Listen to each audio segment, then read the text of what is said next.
Hey guys, what's up? It's Ripe again. In today's video, a naive city dweller real estate Karen called the police on a farmer to try and steal his land. He owned this property for over 115 years. Here is what happened. Let's dive right into the story. So I am a third-generation farmer located in Eastern Europe. My family has been working this land for about 115 years. It is 50 acres large and we are able to use it to its fullest by selling the produce to the town we live in and even outside of it. I lost my mother and father 10 and 5 years ago respectively, and 3 years ago my younger brothers decided to move away with their families to different states. Now it is just me as the sole owner. There has never been property disputes between us brothers. My brothers did not want to be farmers and that was cool with all of us, so while mom and dad were still alive, they helped my brothers find their own places outside of the farm and secure enough funds that can provide some financial security to their families. One day a woman, let's call her Karen because we are in this subreddit, asked to talk to me when I was returning back home after completing some purchases in the market. Karen first asked me if I was the owner of the farmland located in my address, which made me suspicious. She saw that and continued to say that she worked for the city's planning department. It all sounded like a big lie, but I told her that yes, I was the owner, but what does she want with me? She smiled, and I'm mentioning this because that was the single most fakest smile I had ever seen, and said that she wanted to buy my family's land on the city's behalf. And if that was not shady enough, she said that the city had planned to use farmlands to provide for housing needs. Now, I want to clear something up for you all. While housing is a huge issue in these parts of Europe and my country as well, especially affordable housing, the concept of a city planning committee or department buying farmland is not something I've ever heard of. But I wanted to give her the benefit of the doubt. I'm not the smartest when it comes to politics or government, and I told her that she has made a mistake and my land was not up for any sale. She asked if my parents were alive, and when I said no, they were not, and why did it even matter, she showed me some documents that had an estimated figure that they were willing to pay me to take the land from my hand. And while I don't know politics, I damn well know that land prices and this figure was so damn low, I had to squint at it twice to make sure I was not seeing things. And then, without even giving me a chance to properly read over the document, Karen snatched it back and said, "So, shall we finalize this deal?" She was rushing it so much that I was sure this was some kind of scam. So I tried to be polite, I really did. I explained to her that this land was something that has been owned by my family for years and it's like an heirloom that I cannot just sell to whoever. However, Karen tried to sweet-talk me. She said that this was for the better of the country and that farming was a dying business anyway. She then suggested in a rather condescending tone that I should pack up and move on to a supposedly better life in the city. Well, one thing was for sure, she really didn't know how to sweet-talk. Anyway, her comment really pissed me off, so I told her straight up I would rather keep doing this dying business than take her offer. Karen then became aggressive. She claimed the city somehow owned the land and by refusing her offer, I was breaking some kind of law. I told her that this land had been in my family for over a century and no city rule was gonna change that. However, Karen was not backing down. She kept throwing around phrases like eminent domain and legal consequences. The thing is that I'm pretty sure eminent domain is not a law we have here, at least that's not the name for it, but I also don't know which country it's from. Anyway, do tell me if anyone knows what that is. Anyway, at that time I did not even care if it was an actual law or something. I was not in the mood to tolerate this woman any longer. I told her that she could come at me with whatever legal BS that she liked, but I was not gonna make a deal with her over my property. She tried to fight me again, saying how that stupid piece of land was not worth making enemies over, that I was going to be destroyed if I messed with her department, and she said that I should silently accept her offer because that was what was better for me. I told her that she should keep the threats to herself and continued along my way. Thankfully, she didn't try to talk to me again or followed me, and I thought that would be the last of it. But of course, it was not going to end so easily. Karen apparently called the police claiming I was trespassing on what she insisted was city-owned land because the next day I was visited by police officers inquiring about her report. But fortunately for me, one of the police officers was someone I had met before. Small towns have this way of making everyone know everyone, and being a farmer who sells produce to the townsfolk had its perks.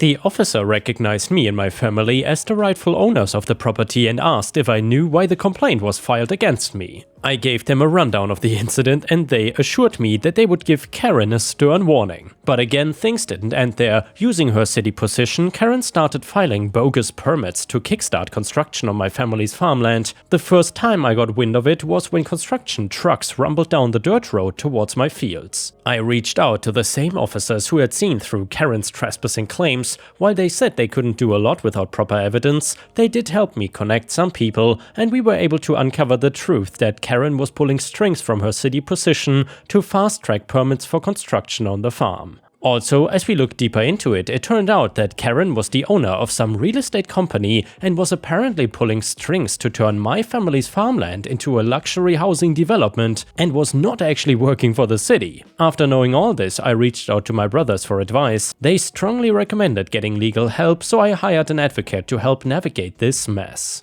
In this time, Karen kept on trying to barge into my property and claim that the land was stolen by me. With my advocate by my side, we decided to take Karen and her company to court. This slowly spiraled into a much bigger court case than I wanted it to become, but what was done already, and there was no coming back. As the hearings kicked off, it didn't take long before Karen's other related crimes were brought to light. Shockingly, or maybe not, given her track record, she had been involved in similar shady schemes across the country. The evidence revealed a long pattern of fraud and corruption that went far beyond our little piece of farmland. As hearings continued, Karen somehow produced fake documents claiming that I'd been bribing the police to lie about her corruption and was setting her up to blackmail her and extort money from her. It was a bold move which didn't work in her favor because the court quickly recognized them as fake and Karen's credibility plummeted. After numerous hearings and a thorough examination of Karen's deceitful practices, the court ruled in favor of my family. Karen was convicted and handed a 5-year prison sentence and my farmland was finally secure. It was a pretty wasteful thing now that I look back on it, because we spent a lot of money and time fighting this court case. However, I'm glad that all those resources were not in vain and our farmland is still with us. And here, Ripe Stars, if you still enjoy the stories about farmers getting revenge, then please don't forget to like the video and maybe post some star emojis in the comments if you wish to support me. Thank you so much, and the next one is titled "Fiancé gave me an ultimatum." She said, "Stop being friends with my ex and stop our families interacting, or she will call off the wedding and our relationship." Some background to this: my ex-girlfriend Emma, 26, and I, 26 male, were together for 9 years. We got together when we were 13 and broke things off when we were 22. We were friends since first grade. We grew up together, our families became quite close, and our friendship circles were always intertwined at some point or another. This will be important later. We drifted in different directions as we got older, and we realized that what we wanted from our relationships was ultimately different. We no longer had romantic feelings for one another, so we decided that we would be better off as friends. We were best friends anyway. There hasn't been anything romantic since we broke up, nothing of a sexual nature either, a quick hug here and there to say goodbye at most. I truly have not felt that way about her since things ended, and she is the same. The breakup was very amicable. Now, to the issue, my fiancé, Sarah, 24, and I have been together for almost 3 years, and I proposed a few days ago and we are set to be married this year. I was so happy when she said yes, and our relationship has been great. Amazing communication, always smiling together, it's been wonderful. She knew about my past with Emma, as I was very upfront with her about it when we first began dating, as Emma and I are still friends. Our families still get together for sporting events, have parties and hang out together all of the time. My parents are really close to hers, and our siblings, 22 male, 25 female, 17 female, 18 female and 19 male, are good friends too, and they are all really close. They even have a weekly pizza night. We also have a few common friends. I did not want Sarah to feel uncomfortable at any point, so I tried really hard to let her know everything I could and take the right steps to show her that she is my number one. I'd always include her in family events, make sure my family would spend time with her, and have even tried to create our own rituals together. I adore this girl. I think she's incredible, and from the day I met her, I've been head over heels. She has not voiced a single problem to me about any of this until today. She would even encourage me to invite Emma over to get-togethers we have hosted, or along to movies or dinner with our other friends. I was under the impression that Sarah really liked her, especially considering the extra effort she would make to include her. Sarah and Emma have always gotten along, and they haven't been anything but nice to one another. I thought they were friends. She told me today, after taking time to think about it, that our friendship is weird and shouldn't continue. She gave me an ultimatum to end our friendship or she will end the relationship. She said that she feels disrespected I would even consider keeping someone I had a relationship with in my life. I could not get a single word in before she left and she is staying with a friend tonight. I don't understand how any of this could happen. She seemed happy. This is meant to be a positive time in our relationship. She said nothing has happened between her, Emma, or our families. I don't know what to do. She's been blowing up my phone with texts and I don't know what to say. I thought I did everything right. Emma and I are still friends, not overly close though. But we definitely don't cross any kind of boundaries together, so we don't speak about anything inappropriate or do anything we shouldn't. She is also in a relationship at the moment. We don't talk every day and don't see each other on one-on-one or very frequently. Sarah has also mentioned that she's uncomfortable with our family spending time together after we have broken up and wants to put an end to that behavior as well. I cannot control what my family does, who they see or who they are friends with. They've been nothing but kind to Sarah and they make a real effort to make her feel special and even include her family. I don't know what to do here.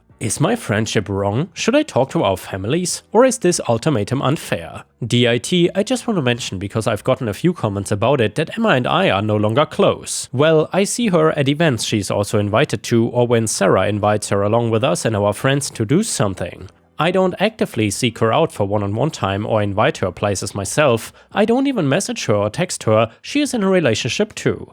Our families are close, parents are best friends and our siblings grew up together. They even still have sleepovers. That means I would see her places or run into her. That is really hard to avoid, but I really do try. I wanted to make that clear. I've made an effort to set up boundaries to make Sarah as comfortable as possible. I've tried really hard. And yeah, Ripe Stars, let me know what you think about this one in the comments. Do you think OP is being the a-hole here or not? Especially in regards to his fiancée. Anyway, a comment said, it kind of sounds like somebody got in Sarah's ear and fed an insecurity. Take her out for a coffee or something and ask where this is coming from. Tell her that your relationship is your priority, but that you need to understand where this is coming from if you're going to enter friendship over it. Try to get her to tell you what's actually going on. Don't promise to control your family. That's unreasonable and something you can only fail at. My guess is that this is a scapegoat for something else that's bothering Sarah. You just need to find out what it is. Comment number 2. It's not unusual for a current SO to want the person they are dating to cut off all contact with former SOs.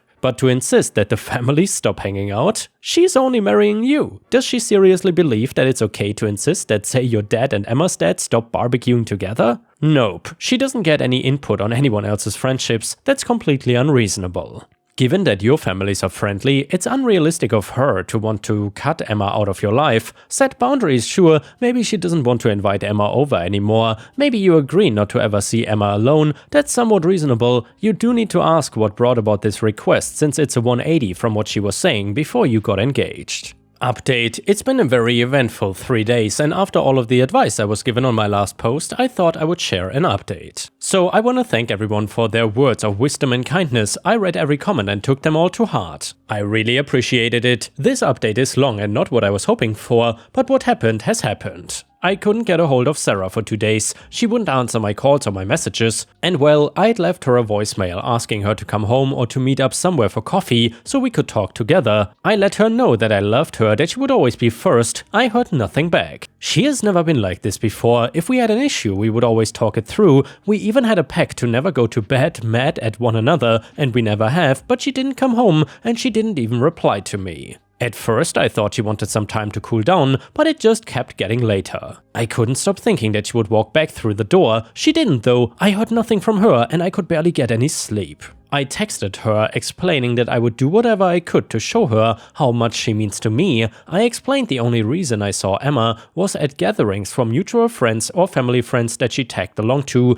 or when Sarah invited her to events herself. I told her that she didn't have to do that and that I didn't want it or need it. I only wanted her. I said I would not attend any get-togethers I knew Emma would attend at all anymore, and I also tried my best to explain that our families were very close before Emma and I got together and that I couldn't control who they were friends with. I did tell her that we could talk though, and that we could maybe come up with something together that would make her feel more comfortable. I let her know that my family loves her. She did not even reply to that. It took everything I had to not keep calling her to see if she was okay, but I didn't want to upset her further. I read some comments saying it might, so I tried to listen. I still had not heard from her by the afternoon of the next day. I tried to call her again, but it rung out. I sent her another message telling her that I just wanted to know if she was okay, and that if I didn't hear back from her soon, I would have to start calling her family or her friends. I did not know if something had happened to her. This was so out of character, she's never done this before, and I was so worried. She texted me back straight away and said, "I'm fine, I'm not coming home." That was it. I tried to call her, I knew she was right there. I figured she would pick up, so I called, but she had turned her phone off. I didn't know what to do. I felt like my heart had been ripped out of my chest. I didn't know what I should be doing. I did not know what would bring her home. I just wanted to talk. I wanted to make it better, so I ended up going to my parents' house last night. They live close, about 5 minutes on a slow day. I was an absolute mess and didn't think I would cope by myself. It was about 8 p.m. when I went over. I had not heard from her again. I went to bed in the spare room. I was only asleep for a few hours when crap started to hit the fan. My phone was going off. It was Sarah. "Where are you? Did you run back to her?" I had no idea what she was talking about. I told her I was at my parents' place. I told her I was coming home.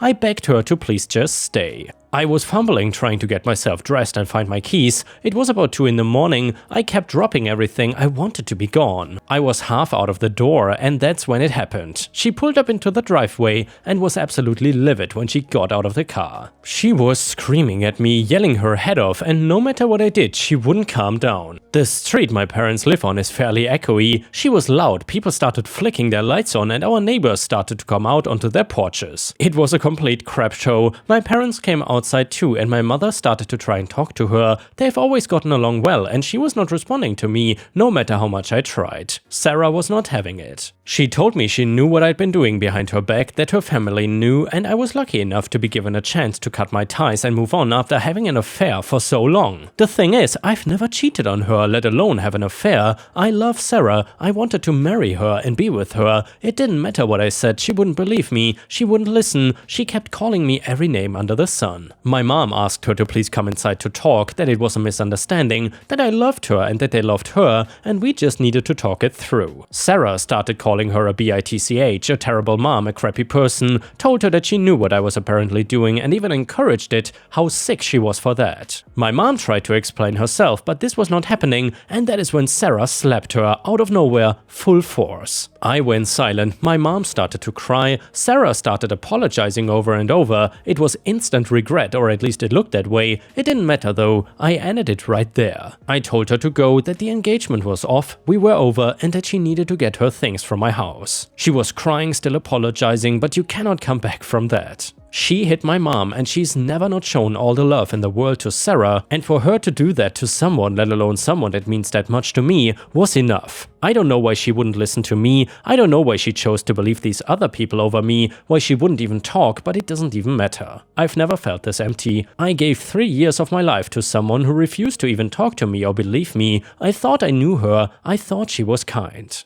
How can you go so long with someone and not even know what they could be capable of? All I know at this point is that I plan to stay single for a while. And yeah, Ripe Stars, that was an absolutely insane ending that I would have never expected. Let me know what you think about this story in the comments, but I would say that OP definitely dodged a bullet here. Props to OP for ending it right then and there. That's exactly what I would have done too. Anyway, the next one is titled Dog Revenge. So I live in a quite rural part of the world. There's lots of logging, hunting, trapping and mining that happens all around my neck of the woods, and honestly, I'm fine with it. I work in a field that is affiliated with this kind of industrial work. However, I've worked hard to make sure I live far away from other people's BS so I don't have to deal with this kind of stuff, but of course my neighbor changed that. I moved to my home about 2 years ago in the early summer. I'd always wanted to live here and it was perfect until the middle of my first winter here. While we were outside working, my younger dog ran off into the woods. Not uncommon for her, she likes to explore. But just after we started looking for her, we heard the sounds of an animal in distress not far from us. We went as quick as we could to find the source of the noise. That is where we found our dog caught in a wolf snare. The only reason she survived was because she had put her leg through the same snare as well as her head, so her leg protected her throat from full strangulation. We were able to free her and she recovered quickly. quickly. I know the guy who set the traps, as it turned out he is my neighbor.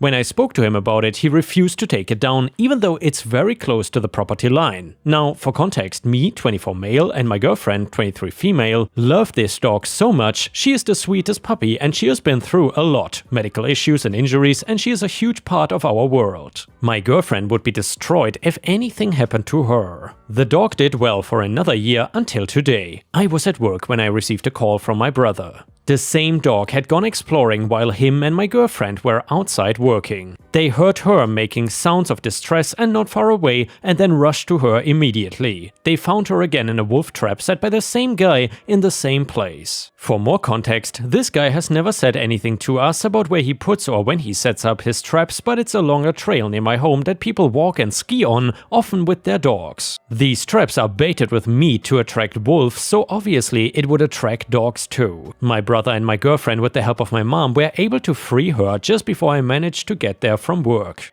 They had also run into the owner of the trap on their way out of the woods. When confronted, he simply said our dogs should not be so dumb and it was his trap line. We told him if he did not dismantle the traps, then we would do so. He simply replied, "Oh, okay," and left. Our dog is okay for now, and due to how close his traps are to our property, we have reported him to authorities, but so far we have heard nothing back. So as a group, me and my family have decided that if they want to threaten the safety and freedom of us and our loyal dogs, we will take it into our own hands. Starting this week, we'll be going up there daily to trip every single trap by hand so they cannot catch a damn thing. Don't get me wrong, I have huge respect for hunters and trappers, but not if you're irresponsible and trapping in what is essentially people's backyards. I will make sure you never trap a wolf or anything near my home again, you butthole. Don't F with my dogs. Edit: the land the traps are on is public land owned by the government for use by anyone who lives here. It's in the same area I harvest my firewood. The neighbor in question lives 4 kilometers from this area away, and I only live a few hundred meters away. It's not his land at all, he simply has a trap line that, according to some more research we have done, might not be legal. Also, apparently they are not even wolf traps, they are wolverine traps. I've lived here for decades and I've never seen a wolverine once. And yeah guys, if you cannot get enough of my content, please don't forget to check out my podcast by searching for Ripe Stories on all major podcast platforms such as Spotify, Apple or Google Podcasts. Furthermore, you can find bonus content by going to patreon.com/ripeyoutube or by clicking the join button here on YouTube. For a small monthly fee, you will get access to dozens and dozens of exclusive videos you won't find anywhere else. Thank you so much for watching, and I hope to see you again tomorrow.